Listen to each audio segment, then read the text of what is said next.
We've all seen the giant golf ball in the sky, and we're pretty happy with it following us around as long as it doesn't bring the tide in too high. But where did the moon actually come from?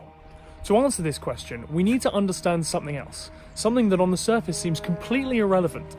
Orbit. Not the breath mint, the scientific phenomenon. The moon orbits around the Earth similar to how the Earth orbits around the Sun. Orbit happens when an object is moving past a way heavier object, an object so much heavier that the first is pulled towards it because of gravity.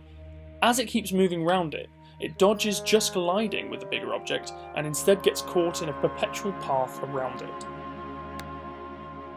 Orbits are not actually circular, but elliptical, like a big oval around the Sun.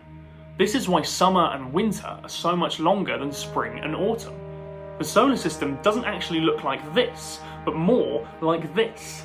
And when the Earth, or Gaia as it was known to locals at the time, was very young, before the days of the moon, there was actually another planet in the solar system, called Theia. Theia was a fair bit smaller than Earth, about the same size as Mars, and its orbital path looked a little bit like this. So what happened at this point just here? Set on a collision course with one another, Theia crashed into the Earth, spreading debris into space, which formed a disk around the Earth. This was a mistake. All that debris started to cluster together, and eventually formed a small, spherical satellite that would continue to move around the Earth for billions of years to come.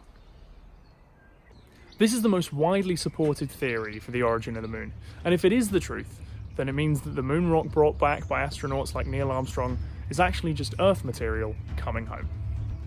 Right now, NASA is working to send astronauts back to the moon in just 5 years, setting their sights on its south pole, completely uncharted territory.